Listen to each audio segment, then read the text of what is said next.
कसाई कुल में प्रकट हुए थे सदन जी, तो उन्होंने पंडिताई का काम श्रेष्ठ नहीं समझा।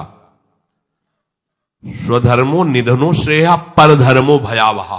वो अपना धर्म का, ऐसे ज्ञानी महात्मा थे कि बड़े बड़े संत उनसे सत्संग करने जाते थे और ऐसी निष्ठा थी कि विचलित नहीं हुए, हाथ कटवाले विचलित नहीं हुए। जा रहे थे जगन्नाथ जी के दर्शन करने, तो संयम से चलने वाले पुरुषों के चेहरों में आकर्षण ही होता है। भिक्षा के लिए तो एक माता ने देखा तो आकर्षित हो गई, उसने कहा यहीं पा लीजिए भिक्षा। संत हृदय उनकट पा लिया। तो आप कहां जा रहे हैं? जगन्नाथ जी के दर्शन। तो अब तो शाम होने वाली, यहीं रुक जाइए, कल चले जाना। बड़ा भाव देखा, रुक गए।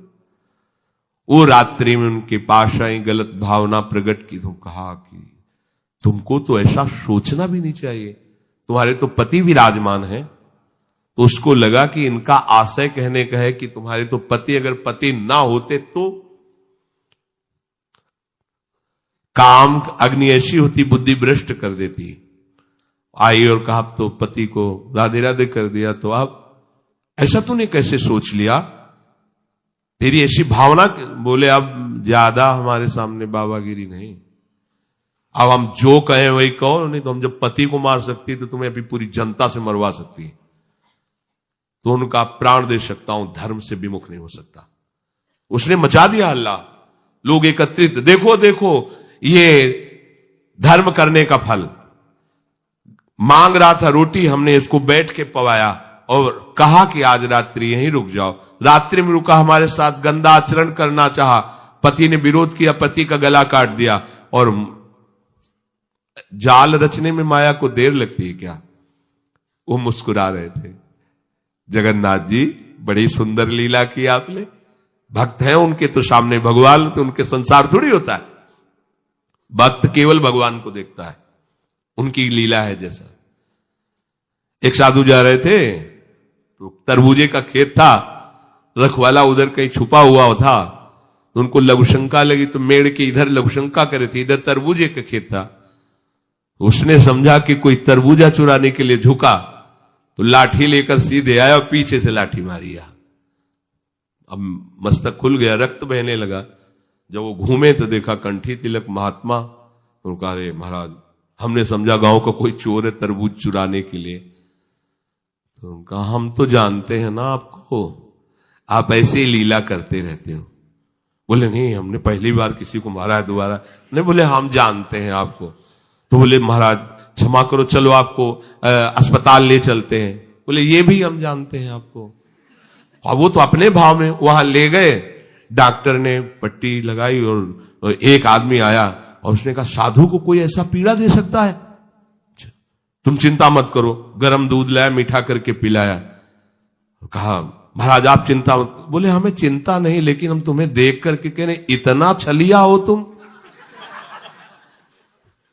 मतलब हमने क्या, दूध है, चीनी है, इसमें मिला दिया हमने, कोई और तो इसमें जहर तो मिलाया नहीं। हम जान रहे हैं ना, तुम ही हो पहले लाठी से मारा, फिर अस्पताल लाए, तुम्ही ने पट्टी बांधी और तुम ही हमें दूध पिया। बोले महाराज नहीं, ऐसा ऐसा करके फंसा क्यों रहे हो हमको, हमने ऐसा। बोले हम तो अब तुम हमें भुलावे में नहीं डाल सकते, तुम ही हो, तुम ही हो। वो अपने भाव में है, वो सामने वाले के। तो साधु अपने भाव में होता है। तो सदन जी आनंदित है, हे भगवान ये तुम्हारी लीला है। राजा के पास सुबह पेश किया गया उनको बांधकर। उनसे पूछा तुमने अपराध किया? तो उनका ऐसा नहीं। बोले ये आपके, तो बोले जो कह रही है इसमें भी भगवान की कृपा है। और वो इस बात को समझ नहीं पाए। एक बार उन्होंने कह दिया ऐसा नहीं, पर जब दोबारा कि ये तो सत्य कह रही, तो उनका ये भी भगवान की इच्छा होगी, इसमें भी भगवान की कृपा है। तो बोले इनके दोनों हाथ काट दिए जाए। साधु है, प्राणदंड तो नहीं, इतने हाथ काट दिए गए, छोड़ दिया जगन्नाथ जी के सामने में। कहा प्रभु हाथ तो वही ले लिए थे, ले जोड़ के प्रणाम करते आपको। अब आप तो सब जान ही रहे अपराध नहीं, इसलिए देखो हृदय आनंदित थे इतने कष्ट में। और ये भी ऐसे हाथ जोड़ने को किया, नवीन हाथ जागृत हो गए। और भगवान प्रसन्न होकर के, भगवान जब बातचीत करते हैं तो यही बातचीत अपने से होने लगे तो आप नहीं सुन पाएंगे, जिससे होगी वही सुन पाए। भगवान ने कहा तुम्हारा हमारे प्रति तनिक भी रोष नहीं आया कि बिना किसी गलती के तुम्हारे ऊपर आरोप और ये दंड। बोले प्रभु हर चेष्टा में मुझे आपका प्यार दिखाई देता है।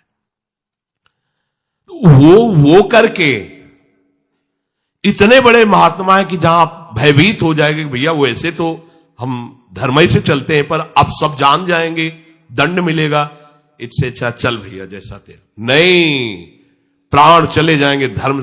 और कार्य क्या करते हैं? ये अपने कर्म को छोटा मत समझो, चाहे किसानी हो चाहे व्यापार हो, छोटी सी दुकान है, अच्छा है, नाम जप कर रहे हो, 10, 20, 50, 100 जो भी मिले, आटा दाल नमक रोटी खाओ पियो, तुम्हारा परिवार आगे चलकर बहुत उन्नति को प्राप्त होगा।